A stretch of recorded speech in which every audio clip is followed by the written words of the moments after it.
สิ่งที่ผู้ปฏิบัติธรรมควรรู้และได้ยินได้ฟังเป็นประจำและนำมาปฏิบัติกำกับกำหนดควบคุมร่างกายเราตลอดเวลาก็คือสติ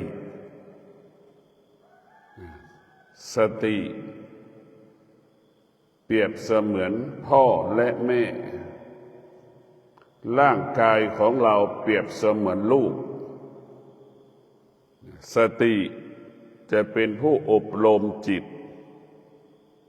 สติจะเป็นผู้กำกับกำหนดควบคุมจิต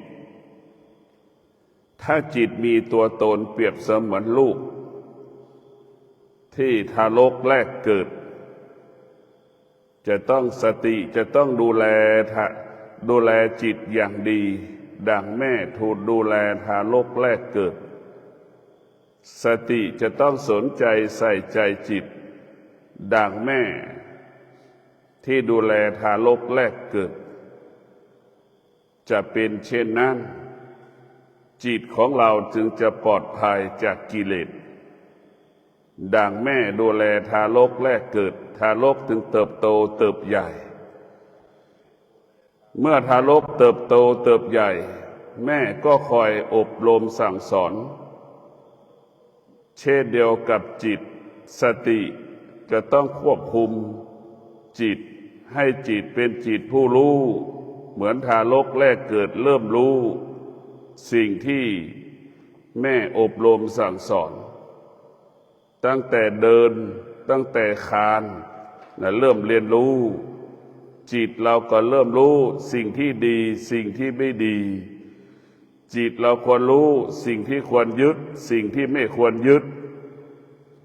เพราะฉะนั้นพวกเราทั้งหลายสติเปรียบเสมือนแม่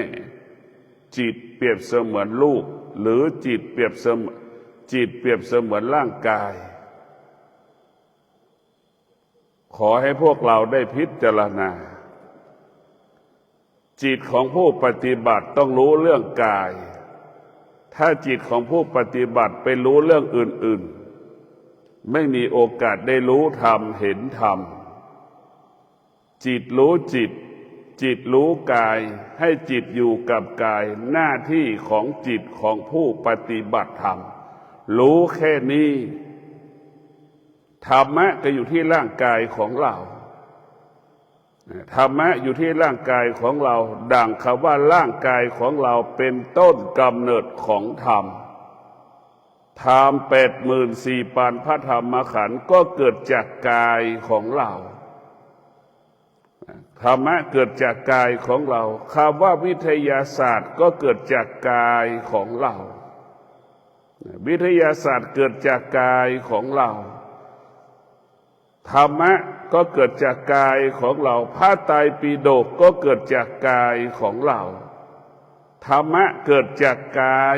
เกิดจากจิตเอาสิ่งที่เกิดจากจิตเกิดจากกายไปเขียนเป็นพระไตรปิฎกเอาสิ่งที่เกิดจากจิตจากกายไปเขียนเป็นวิทยาศาสตร์เป็นตัวหนังสือขึ้นมาร่างกายมันเป็นรูปธรรมะเป็นรูปเป็นนามเพราะฉะนั้นเราต้องเอาไปเขียนเป็นพระไตรปิฎกเอาไปเขียนเป็นวิทยาศาสตร์ร่างกายของเราจึงเป็นบ่อเกิดแห่งการศึกษาเป็นบ่อเกิดแห่งธรรมทุกอย่างอยู่ที่กายกับจิตถ้ากายกับจิตได้รับการฝึกฝนอบรมกายกับจิตก็จะรู้เรื่องสิ่งที่เป็นธรรมแล้วก็เอาธรรมมากำกับกายกับจิตให้กายกับจิตถ้าเป็นธรรมะเป็นอาหารก็ให้กินธรรมะถ้าธรรมะเป็นบ้านก็ให้กายกับจิตไปอาศัยธรรมะเป็นบ้านถ้ากายกับจิตเป็นอาวุธก็ให้ทำให้ถ้ากายกับจิตเป็นถ้ากายกับจิตเราจะต้องอาศัยธรรมะเป็นอาวุธไปต่อสู้กิเลส ธรรมะเป็นอาวุธเราจะต้องเอากายกับจิตต้องไปอาศัยอาวุธไปต่อสู้กับปัญหาอุปสรรคอันได้แก่ความโลภความโกรธความหลงเราจะต้องใส่ธรรมะเป็นอาวุธเราจะต้องพิจารณาธรรมะคือพาหนะที่จะนำพากายกับจิตไปบรรลุเป้าหมายได้เราจะต้องพิจารณาแบบนี้เพราะฉะนั้นหน้าที่ของจิตของผู้ปฏิบัติธรรมก็รู้เรื่องกายถ้ารู้เรื่องอื่นไม่ควรจะรู้เรื่องกายก็ตั้งแต่ลมหายใจเข้าออกรู้อาการของลมหายใจเข้าออกรู้อาการของลมหายใจสั้นอาการลมหายใจยาวรู้อาการของลมหายใจสั้นรู้อาการลมหายใจออกยาวรู้จะเข้าสั้นก็รู้จะออกก็รู้ละเอียดก็รู้หยาบก็รู้เวลาหายใจเข้าออกหน้าที่ของจิตรู้เรื่องกายให้เรารู้เรื่องกายธรรมะมันจึงก่อการกำเนิดที่กายแล้วผู้ปฏิบัติธรรมอย่าได้หลงอย่าไปหลงตัวหนังสือจากพระไตรปิฎกเรารู้เรื่องกายก็พอแล้วรู้อะไรรู้อาการของเราเช่นเรากำลังนั่งสมาธิก็ให้เรารู้ว่ากำลังนั่งสมาธิขณะที่เรานั่งสมาธิหน้าที่ของจิตกำหนดรู้ลมหายใจเข้าลมหายใจออกสั้นยาวเราก็รู้ลมหายใจเข้าออกรู้หายใจสั้นยาวเราก็รู้ละเอียดหยาบหายใจเข้าออกเราก็รู้ให้เรารู้แค่นี้ระหว่างที่เรานั่งปวดเราก็รู้ว่ามันปวดตามส่วนใดส่วนหนึ่งของร่างกายอึดอัดเราก็รู้ว่าจิตมันอึดอัดจิตมันไม่อยากนั่งสมาธิเราก็รู้บังคับให้มันนั่งสมาธิมันก็รู้จิตเราจะต้องรู้หมดรู้อาการของจิตรู้อาการของกายและเราจะไม่รู้อีกเราจะไม่ตอบสนองอาการที่มันเจ็บปวดเราไม่ตอบสนองมันแต่เรารู้มันแต่เราเท่าทันมันเราจะไม่คอยตามมันเราเท่าทันมันรู้อะไรจะเกิดให้มันเกิดแต่เรารู้มันอยู่เหนือมันรู้อยู่เหนือรู้ว่าปวดก็อยู่เหนือสิ่งที่เรารู้ว่ามันปวดเจ็บก็รู้ว่ามันเจ็บเราก็รู้แล้วก็อยู่เหนือมันอึดอัดเราก็รู้ว่ามันอึดอัดเราก็อยู่เหนือมันนี่รู้อาการของร่างกายนี่แหละเรารู้ทุกวันแล้วมันจะเกิดคำว่าพัฒนารู้ทุกวันแล้วก็จะรู้ความจริงเห็นความจริงเข้าถึงความจริงทุกข์ไม่มีสุขไม่มีสุขไม่มีทุกข์เราจะเริ่มรู้ตั้งแต่นี้เป็นต้นไปว่าสุขไม่มีทุกข์ไม่มีถ้าเราพิจารณาทุกวันมันไม่มีอะไรในร่างกายของเรามันไม่มีอะไรแต่เราเข้าใจว่ามันมีอะไรเดี๋ยวเข้าไปยึดไปว่ามันมีอะไรมันไม่มีอะไรเลยร่างกายของเราเราเข้าใจว่ามันมีอะไรอยู่ก็ขอให้พวกเราได้พิจารณาว่าร่างกายเราไม่มีอะไรเรานั่งเรายืนอยู่เฉยๆเห็นไหมมันก็ปวดมันก็เมื่อยมันก็ล้าเนี่ยแต่บางครั้งเราคิดว่าเรานั่งสมาธิมันจึงเกิดอาการเขาว่าปวดเขาว่าเจ็บเขาว่าทุกข์เขาว่าทรมานเขาว่าอึดอัดหงุดหงิดกระวนกระวายกระสับกระส่ายเราเข้าใจว่าเป็นเช่นนั้นแต่ถ้าเราพิจารณาดูทดลองดูเรายืนอยู่เฉยๆมันอาการมันจะเจ็บมันจะปวดมันจะเมื่อยมันจะทุกข์ทรมานไหมมันก็เป็นเช่นเดียวกันแต่มันจะแตกต่างกันเวลาเรานั่งสมาธิกายมันสงบเราจะรู้ลึกรู้อย่างละเอียดที่ร่างกายมันสำแดงอาการมันจะละเอียดกว่าเพราะในยามนั่งสมาธิมันจะละเอียดเราจะรู้อย่างทั่วถึง ที่ร่างกายมันสำแดงอาการเนี่ยเรามีสติเพราะนั้นพวกเราทั้งหลายสตินี่สำคัญที่สุดให้รู้มีสติรู้ทุกอย่างสติเป็นผู้ควบคุมจิตจิตเรานี่มันก็เหมือนทารกแรกเกิดไม่รู้ทั้งสิ้นพอมันเติบโตเติบใหญ่มันก็รู้แต่สิ่งที่จิตรู้เรื่องธรรมชาติทั้งระบบมันไม่ได้รู้เรื่องธรรมะมันรู้เรื่องธรรมชาติอยู่กับธรรมชาติสัมผัสกับธรรมชาติแต่มันก็ไม่รู้เรื่องธรรมชาติอันนี้คือสภาพจิตที่ไม่ได้ฝึกอยู่กับธรรมชาติจิตกินกับธรรมชาตินอนกับธรรมชาติไม่เข้าใจธรรมชาติเข้าไม่ถึงธรรมชาติจิตมันจึงผิดธรรมชาติสุขเกิดก็ต้อนรับทุกข์เกิดก็ต้อนรับพอใจก็ต้อนรับไม่พอใจก็ต้อนรับหมดเราไปต้อนรับมันหมดต้อนรับคือไม่พอใจมันคือเราไปต้อนรับมันพอใจเราก็ไปสำแดงอาการออกอาการกับมันไม่พอใจก็ออกอาการกับมันทุกข์ก็ออกอาการสุขก็ออกอาการนั่นแหละคือเราไปต้อนรับมันจะอยู่กับเราจนเราตายเมื่อเรามีสติรู้เราจะไม่ต้อนรับมันรู้ว่ามันเกิดปวดก็รู้ว่ามันปวดรู้ว่าพอใจก็ว่าพอใจเราก็ไม่แสดงอาการมันเราจะไม่แสดงอาการกิริยาอาการโต้ตอบสนองมัน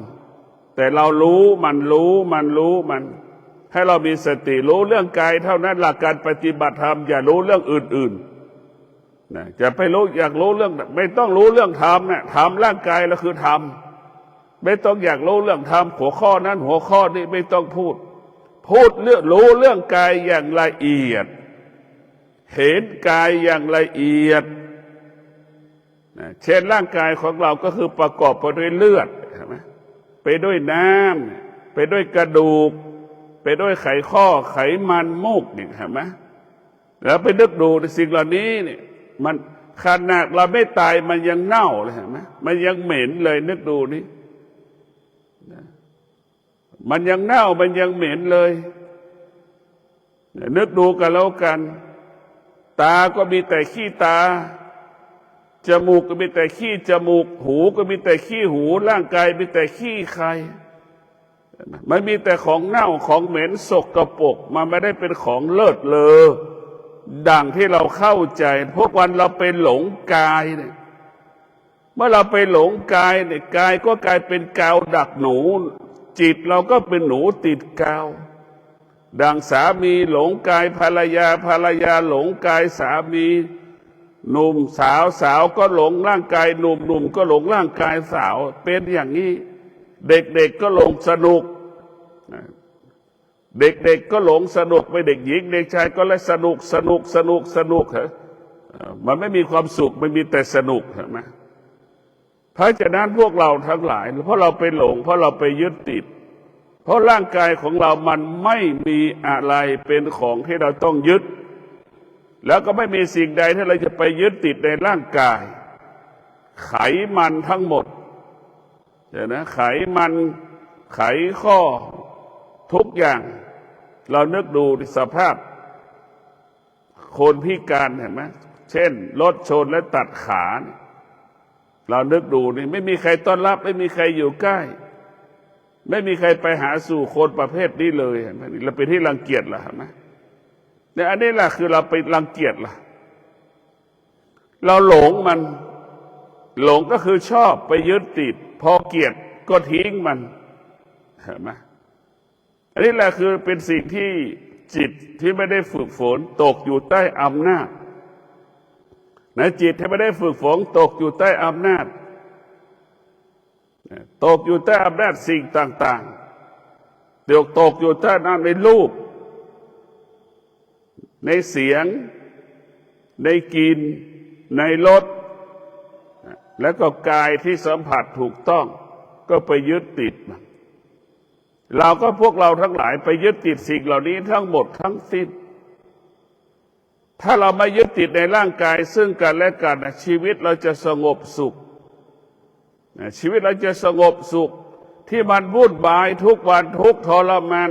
ทุกวันก็เพราะเราไปยึดติดในกายเอากายมาเป็นหุ่นให้คนมาหลงกายเราให้คนมาหลงหุ่นเรานี่เราไปคิดอย่างนั้นแหละให้คนมาชื่นชอบร่างกายของเราคิดเองเองเนี่ยเราไปหลงกายร่างกายนะถ้าประกอบไปด้วยศีลทั้ง5 ข้อร่างกายนั้นจะเป็นที่ชื่นชมของบุคคลอื่นแต่ถ้าร่างกายมนุษย์ล่วงละเมิดศีล5 ข้อร่างกายนั้นเปรียบเสมือนของเน่าของเหม็นไม่มีใครอยู่ใกล้เห็นไหมจะสวยจะหล่อจะงามสักปานใดถ้าบุคคลผู้นั้นไม่มีศีลร่างกายนั้นเท่ากับเป็นของเน่าของเหม็นร่างกายของบุคคลใดที่ประกอบไปด้วยศีลร่างกายบุคคลผู้นั้นจะเป็นสิ่งที่งดงามเป็นสิ่งที่มีค่าเปรียบเสมือนร่างกายนั้นเป็นเพชรเป็นอัญมณีเพราะฉะนั้นพวกเราร่างกายที่ประกอบไปด้วยศีลมันจะมีความงดงามเราจะสังเกตได้พ่อแม่ครูบาอาจารย์ที่มีธรรมะจะมีความงดงามดังเช่นหลวงตาบัวเห็นไหมมีความงดงามเป็นเลิศผิวผ่องผ่านวรรณะเผ่าพันธุ์จะงดงามเช่นหลวงปู่ทองเห็นไหมพระธาตุสีจอมทองนี่ก็งดงามนี่คือความงามของร่างกายที่มีธรรมะก็คือมีศีลนั่นแหละจะทำให้กายของเรางดงามเพราะฉะนั้นเราต้องมีสติพิจารณาเรื่องกายเท่านั้นจะไปที่ไหนอย่าหลงประเด็นทำไมมันถึงเจ็บเนี่ยเราต้องพิจารณาทำไมมันถึงเจ็บทำไมมันถึงปวดเราต้องพิจารณาเห็นไหมทำไมมันถึงเกิดอาการอย่างนั้นอย่างนี้ตามร่างกายของเราต้องพิจารณาเราเอาอะไรมาเป็นความสุขเราเอาอะไรมาเป็นความทุกข์เอาอะไรมาชอบใจไม่ชอบใจมาเป็นเหตุให้เราเกิดความทุกข์เราต้องพิจารณาสุขทุกข์ส่วนมากมันเป็นเรื่องประเพณีและวัฒนธรรมเราเอาความรู้สึกมาเป็นประเพณีวัฒนธรรมจนถึงที่สุดประเพณีวัฒนธรรมก็กลายเป็นกาวดักหนูเราก็ไปติดมันหมดออกไม่ได้ออกจากประเพณีออกจากวัฒนธรรมไม่ได้เพราะฉะนั้นพวกเราทั้งหลายธรรมะที่แท้จริงต้องเกิดจากกายกับจิตธรรมะที่แท้จริงเกิดจากกายกับจิตเกิดจากกายกับจิตเราต้องเข้าใจแล้วว่ากายกับจิตเป็นบ่อเกิดแห่งธรรมไม่ต้องไปอ่านพระไตรปิฎกถ้าเราอ่านพระไตรปิฎกเราก็จะออกจากพระไตรปิฎกไม่ได้กังวลให้เรารู้เรื่องกายก็พอแล้วทำไมมันปวดทำไมมันเจ็บอย่างเงี้ยทำไมมันถึงออกอาการเนี่ยเราต้องพิจารณาเข้าถึงมันแล้วเมื่อเรารู้เรื่องกายเข้าถึงกายเราเข้าถึงธรรมแล้วเราจะเข้าถึงพระไตรปิฎกที่เขียนไว้อย่างชัดเจนเราต้องดูกายก่อนเพราะร่างกายเป็นเหตุให้เกิดพระไตรปิฎกร่างกายของเราเป็นเหตุให้เกิดวิทยาศาสตร์เห็นไหมมันเกิดจากตรงนี้หมดร่างกายเป็นเหตุให้เกิดคำว่าความชั่วร่างกายของเราเป็นเหตุให้เกิดคำว่าความดีมันอยู่ที่ร่างกายเราหมดไม่มีอะไรอยู่ในนอกโลกหรือมาอยู่ในร่างกายเราหมดทุกอย่างจะชั่วจะดีจะสุขจะทุกข์เสียใจก็อยู่ในร่างกายเราหมดเราต้องกลับมาดูแลเรากลับมาดูกายพิจารณากายอย่างละเอียดเหมือนหมอชำแหละศพชำระสมแหละโศกดูร่างกายอวัยวะของมนุษย์ให้เราดูพิจารณาแบบนั้นแหละแล้วกลับไปวิเคราะห์โลกให้เรารู้แบบนั้นหลักการของผู้ปฏิบัติธรรมก็คือมีสติรู้ตลอดเวลานะมีสติรู้เท่านั้นเราไม่ต้องไปสนใจเรื่องอื่นๆให้มีสติรู้เมื่อเรามีสติรู้เราก็จะอยู่กับมันได้อย่างเป็นปกติมีสติรู้แค่นั้นแหละให้เรารู้จนถึงที่สุดมีสติรู้แล้วก็อยู่เหนือสิ่งที่เรารู้อีกให้เรารู้ของมัน ร่างกายของเรานี่แหละเราต้องดูทุกวันอย่างละเอียดตั้งแต่ฝ่าเท้าถึงเส้นผมถึงฝ่าเท้าขี้ตาขี้หูขี้จมูกขี้ฟันแม้กระทั่งลิ้นยังมีสิ่งสกปรกติดเห็นไหมทุกอย่างเราต้องรักแร้เต็มไปหมดไม่มีอะไรที่ไม่มีขี้ในร่างกายเราหมดที่เราเรียกว่าขี้ทั้งหลายคำว่าขี้ทั้งหลายไม่มีคนอยากจะฟังไม่มีคนอยากจะพูดถึงมีคนอยากจะอยู่ใกล้แต่เราก็นอนกับขี้กินกับขี้เหือขี้ใครเห็นไหมขี้ในร่างกายของเราก็อยู่ในท้องของเราเห็นไหมแล้วแต่เราก็พอขี้ออกแล้วกับเหม็นกับเบื่อกับขยะขยงเห็นไหมอันนี้คือเราต้องพิจารณานี่รู้ไม่จริงเมื่อเรารู้ไม่จริงเราก็เบื่อมันน่าจะเบื่อขี้มันน่าจะเบื่อตั้งแต่เราจะกินข้าวแล้วนี่ข้าวในอาหารนั่นกลายเป็นขี้พอเราขี้ออกมาแล้วกับขยะขยงมองว่ามันไม่ดีแต่มันเราก็ดูถ้าร่างกายของเราเป็นขยะมันก็เป็นขยะของเน่าของเหม็นทั้งสิ้นเรากินไปแล้วก็กลายเป็นขยะของร่างกายเป็นบ่อขยะอาหารที่เรากินก็กลายเป็นขยะเห็นไหมมันเพราะฉะนั้นพวกเราทั้งหลายต้องพิจารณามันเป็นขยะเป็นถังขยะร่างกายของเราเนี่ยเป็นถังขยะที่ใบใหญ่ที่สุดในโลกเรากินหมูมากี่ตัวนึกดูดิเรากินไก่มากี่ตัวต่อคนต่อวันต่อเดือนต่อปีชั่วชีวิตเราดีเรากินไก่ไม่ต่ำกว่าคน100 ตัว200 ตัวกว่าเราจะตายอย่างนั้นเรากินหมูรวมกันแล้วเป็น10ตัวเนี่ยภายใน1 ปีเรากินหมูกี่กิโลนึกดูกันแล้วกันเรากินหมูกี่กิโลต่อปีต่อเดือนเนี่ยเรากินหมูไปกี่ตัวเราเป็นถังขยะทั้งสิ้นเป็นถังขยะใบใหญ่กินเท่าไหร่ก็ไม่เต็มร่างกายของเราไม่มีคำว่าล้นถังขยะเป็นนี้ไปเป็นขยะวิเศษมากบรรจุได้ทุกอย่างเพราะฉะนั้นร่างกายของเราเนี่ยมันเป็นที่อยู่ของเน่าของเหม็นเขาว่าขี้เนี่ยธรรมชาติของมนุษย์ไม่อยากจะฟังคนไหนพูดว่าขี้เนี่ยก็เกิดอาการไม่สำเร็จอาการไม่พอใจเลยกระทั่งที่เราอยู่กับกินก็เป็นเราอาหารที่เรากินก็คือขี้แล้วพิจารณาก็เป็นขี้เนี่ยกินแล้วมันก็เป็นขี้ทั้งสิ้นพอกินแล้วเราเรียกว่าเป็นขี้ตอนที่เราไม่กินเรียกอีกอย่างมันก็สิ่งเดียวกันเพราะถ้าเรานอนกับขี้กินกับขี้ตื่นกับขี้อยู่กับขี้ทั้งสิ้นขี้เหือขี้ไข่ขี้หูขี้ตาขี้ฟันเห็นไหมเนี่ยถ้าเรามองแล้วเนี่ยมันเป็นอย่างนี้เราก็จะเห็นร่างกายมันไม่ใช่ของเรามันไม่ใช่ของหน้าสวยไม่ใช่เป็นสิ่งที่สวยเป็นสิ่งที่งามมันเป็นสิ่งของสกปรกทั้งสิ้นทำไมเราต้องไปหลงมันทำไมเราต้องไปยึดมันเราจะไม่ต้องที่เราทุกข์ทรมานลำบากก็เพราะร่างกายของเราแล้วแหละทำให้เราลำบากกายลำบากใจพอร่างกายมีรถก็อยากได้รถอีกอยากให้คนร่างกายงดงามเพราะเรามีรถอีกเห็นไหมมันก็ไปหมดเลยร่างกายมีรถยังไม่พอนิ้วมืออยากมีแหวนอีกเห็นไหม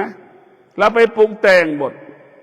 มันไปโกหกหลอกลวงตัวเองทั้งหมดทั้งสิ้นร่างกายเรานี่คือเป็น18 มงกุฎมันหลอกเราตลอดเวลาไม่มีใครหลอกเราร่างจิตเรามันหลอกเราไอ้ที่มันหลอกเราก็เพราะเราไม่ได้ฝึกจิตถ้าเราฝึกจิตไม่มีสิ่งใดจะหลอกเราได้ไม่มีสิ่งใดจะหลอกเราได้เมื่อเราฝึกจิตถ้าเราฝึกจิตเราจะอยู่กับความเป็นจริงอยู่กับความเป็นจริงไม่มีสิ่งใดจะมาหลอกเราจิตก็สิ่งอื่นไม่สามารถหลอกจิต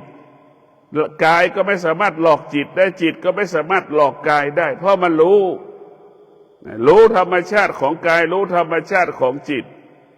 แต่ทุกวันนี้จิตมันไม่ได้ฝึกพอมันไม่ได้ฝึกมันก็หลงในร่างกายของตนเองหลงในร่างกายของบุคคลอื่นร่างกายของเราเนี่ยเราสูญเสียเงินเพราะร่างกายของเราเนี่ยมหาศาลลำบากก็เพราะร่างกายนี่แหละมันเป็นบ่อเกิดแห่งตัณหาเป็นบ่อเกิดแห่งราคะเป็นบ่อเกิดแห่งความอยากบ่อเกิดแห่งความทุกข์ทั้งสิ้นและใครทำให้เราสุขก็ตัวเราเองใครทำให้เราทุกข์ก็ตัวเราเอง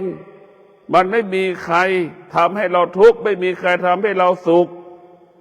ไม่มีเทวดาองค์ไหนที่มีฤทธิ์ทำให้เราเกิดความทุกข์ได้ไม่มีในโลกมีแต่ตัวเราเท่านั้นทำให้เราทุกข์ ไอ้สิ่งที่ทำให้เราทุกข์คืออวิชชาอวิชชาคือความไม่รู้พอไม่รู้เจ็บป่วยก็โทษว่าเป็นโทษผีทำให้เราเป็นทุกข์เราเข้าใจอย่างนี้เพราะจริงๆแล้วแก่ก็เป็นปกติเจ็บก็เป็นปกติตายก็เป็นปกตินี่แล้วถ้าเราฝึกจิตเราจะรู้ไม่มีใครบ้านเกิดมาไม่แก่ไม่มีใครบ้านเกิดมาไม่ตายไม่มีนี่เราก็รู้อย่างนี้นี่คือความจริงของความจริงแต่เรารู้แต่เราเข้าไม่ถึงความจริงรู้ไม่สามารถอยู่กับความจริงนั้นได้ใช่ไหมวัดเกิดแก่เจ็บตายนะมันเป็นสิ่งที่เราต้องรู้ถ้าเป็นภาษาการศึกษาว่าเราต้องศึกษาเรียนรู้คำว่าเกิดแก่เจ็บตายทุกวันเราต้องรู้เรื่องเกิดแก่เจ็บตายเกิดแก่เจ็บตายมันปรากฏกับชีวิตเราทุกลมหายใจแก่ทุกวันเจ็บทุกวันป่วยทุกวันมันก็อาการ3-4อย่างนั้นมันเกิดขึ้นในร่างกายเราตลอดเวลาโดยเฉพาะความแก่โดยเฉพาะความเสื่อมเนี่ยมันเกิดกับร่างกายเราตลอดเวลามันแก่1 วันแก่2 วันความเสื่อมก็เพิ่มขึ้นความเสื่อมก็เกิดขึ้นความเจ็บปวดก็เพิ่มขึ้นลุกยากนั่งยากลุกโอยนั่งโอยนั่นแหละคือความแก่ที่มันปรากฏโดยไม่รู้สึกตัวเมื่อเรารู้ว่าความแก่เป็นความจริงของชีวิตความเจ็บเป็นความจริงของชีวิตความตายเป็นความจริงของชีวิตเราก็ไม่ต้องไปตกอกตกใจเราไม่ต้องไปหนีความแก่ความเจ็บความตายเราไม่ต้องไม่อยู่ใต้อำนาจความแก่ความเจ็บความตายเราเข้าใจมันว่าเราก็ตายหมอก็ตายเราก็ตายแม่ก็ตายลูกก็ตายแม่พุทธเจ้าก็ตายไม่มีใครเกิดมาไม่ตายไม่มีเราเข้าใจมันถ้าเรามีธรรมะเราจะเข้าใจมันถ้าเรามีธรรมะเราตายแบบมีสติตายด้วยสมาธิไม่เรียกร้องหาบุคคลใดบุคคลหนึ่งไม่ยึดติดกับบุคคลใดบุคคลหนึ่งแต่ถ้าเราไม่มีสมาธิไม่มีธรรมะเวลาความแก่ความเจ็บความตายปรากฏเรียกร้องหาสิ่งนั้นเรียกร้องหาสิ่งนี้หวงข้าวห่วงของห่วงลูกห่วงหลานคนนั้นคนนี้เป็นอย่างนั้นเป็นอย่างนี้ออกอาการสำแดงอาการเพราะฉะนั้นผู้ที่จะหมดลมหายใจที่มีธรรมะก็สงบนิ่งตายแบบสงบนั่นแหละคือธรรมะที่มีธรรมะจะเป็นเช่นนั้นพวกเราต้องมีสติพิจารณาธรรมในคำสอนของพระพุทธเจ้าเนี่ยมันเป็นสิ่งที่มีค่ามากเราต้องรู้เรื่องร่างกายของเราเนี่ยร่างกายของเราเป็นสิ่งสำคัญที่สุดรู้ว่าตาเป็นเหตุให้เกิดความทุกข์รู้ว่าหูเป็นเหตุให้เกิดความทุกข์ให้เรารู้แบบนี้รู้ว่าจมูกเป็นเหตุให้เกิดความทุกข์รู้ว่าลิ้นเป็นเหตุให้เกิดความทุกข์รู้ว่ากายเป็นเหตุให้เกิดความทุกข์รู้ว่าจิตเป็นเหตุให้เกิดความทุกข์เมื่อเรารู้ว่าอายตนะเป็นต้นกำเนิดของความทุกข์เราก็มาดับอายตนะเสียที่อายตนะเราจะต้องมาฝึกมีสติเอาสมาธิไว้ที่ตาเมื่อตาเห็นรูปตาจะไม่ตอบสนองที่ตาเห็นรูปสุขไม่มีทุกข์ไม่มีสุขไม่เกิดทุกข์ไม่เกิดอันนี้แหละคือการฝึกมีสติเอาสติสมาธิไปไว้ที่ตาเอาสติสมาธิไว้ที่หูสัมผัสกับเสียงหูก็ไม่ยึดติดในเสียงมีสติมีสมาธิไม่ยึดติดในเสียงก็เลยให้อยู่เหนือเสียงเห็นไหมสุขทุกข์ก็ไม่เกิดมีสติมีสมาธิอยู่ที่จมูกสัมผัสกับกลิ่นเราก็อยู่เหนือที่เรารับรู้อยู่เหนือที่จมูกมันสัมผัสกับกลิ่นเมื่อเราสติสมาธิอยู่เหนือจมูกแล้วอยู่เหนือที่จมูกมันสัมผัสสุขก็ไม่มีทุกข์ก็ไม่มีเห็นไหมนี่แหละเรามีสติพิจารณาแบบนี้ลิ้นของเราสัมผัสกับรสต่างๆเราก็ให้อยู่เหนือมันมีสติสมาธิอยู่เหนือมันเมื่อเราอยู่เหนือมันแล้วนี่สุขทุกข์ก็ไม่เกิดไม่มีสุขไม่มีทุกข์เห็นไหมเอาสติสมาธิมาไว้ที่ไหนไว้ที่กายสัมผัสของหยอดของแข็งของร้อน ชอบใจไม่ชอบใจเกิดขึ้นที่กายที่มันสัมผัสเราก็มีสติรู้ไม่ตอบสนองมันมีสติรู้อยู่เหนือมันเห็นไหมชอบใจไม่ชอบใจมันก็ไม่เกิดอันนี้เรามีสติรู้เมื่อเราไม่สิ่งใดที่มันตอบสนองและอยู่เหนือมันนี่มันก็ไม่มีค่าไม่มีความหมายไอ้ที่มันเป็นทุกวันเพราะเราไปตอบสนองมันเพราะเราไปต้อนรับมันจึงเกิดอาการสำแดงอาการชอบใจไม่ชอบใจมันจึงเกิดอาการสำแดงอาการพอสุขกับทุกข์ตลอดเวลาเห็นไหมสำแดงอาการสุขใจทุกข์ใจไม่สบายกายไม่สบายใจอย่างเงี้ยเพราะฉะนั้นพวกเราทั้งหลายภาษาพ่อแม่ครูบาอาจารย์จึงบอกอบรมสั่งสอนให้เรามีสติรู้อะไรก็แล้วแต่รู้ทางตารู้ทางหูรู้ทางจมูกรู้ทางลิ้นรู้ทางกายรู้ทางจิตก็อยู่เหนือสิ่งที่เรารู้ทั้งสิ้นมีสติรู้ทางตาทางหูจมูกลิ้นกายใจเราไม่ยึดติดสิ่งที่เรารู้ทางตาทางหูทางจิตทางกายของเราจะเข้าไม่เรารู้แต่เราไม่เข้าไปยึดติดตาหูจมูกลิ้นกายใจรู้แต่เราไม่ตามรู้เรารู้เราไม่สงสัยสิ่งที่เรารู้เราไม่สงสัยสิ่งที่เรารู้สักแต่รู้เท่านั้นเราสักแต่รู้เฉยพอจะได้เมื่อเราฝึกจิตสุดท้ายเนี่ยมันก็เฉยเหมือนรถชนกันน่ะมันไม่ใช่ญาติเราก็รู้ว่ารถชนแล้วก็ขับรถผ่านแค่นี้แหละลักษณะเรารู้เฉยให้เป็นยังไงสุขไม่มีทุกข์ไม่มีเสียใจไม่มีไม่สบายใจไม่มีเห็นไหมเพราะมันไม่ใช่ญาติเราไม่ให้ความสำคัญกับมันแต่เมื่อเราไม่ให้ความสำคัญมันสุขทุกข์ก็ไม่เกิดเพราะเราไม่เข้าไปยึดติดมันสุขทุกข์ก็ไม่เกิดเหมือนรถชนเหมือนคนตายเราก็รู้ว่ามันตายแค่นั้นแหละเราไม่ตกอยู่ใต้อำนาจมันเพราะไม่ใช่ญาติเราไม่ใช่คนของเราเนี่ยเราก็ไม่รู้จักมันนั่นให้เป็นอย่างนั้นเราไม่ต้องรู้จักสุขไม่ต้องรู้จักทุกข์เหมือนเราไม่รู้จักคนตายเท่าไหร่เราก็ไม่มีค่าสำหรับเราที่เราเห็นคนตายเช่นเดียวกันถ้าเรารู้จักคนตายก็เหมือนเรารู้จักความสุขความทุกข์เราก็ตกอยู่ใต้อำนาจความสุขความทุกข์เหมือนเราตกอยู่ใต้อำนาจความตายร้องไห้เสียใจกับคนที่รู้จักแล้วมันตายเห็นไหมเราก็ตกอยู่ใต้อำนาจอย่างนี้ตลอดเวลาก็ขอความสุขสวัสดีเกิดแก่ท่านทั้งหลายมีสติรู้เรื่องกายมีสติรู้เรื่องกายอาการของกายที่มันสำแดงอาการแต่ละเวลาแต่ละขณะทุกลมหายใจจะนั่งจะนอนจะเดินเราก็รู้อาการเท้าขวาเท้าซ้ายอาการยืนอาการนั่งอาการกินอาการฉันอาการทุกสารพัดอาการที่ร่างกายมันจะเกิดปฏิกิริยาเกิดสำแดงอาการให้เรารู้และกระเท่าทันสิ่งที่เรารู้แค่นี้แหละประเสริฐที่สุดก็ขอเจริญพร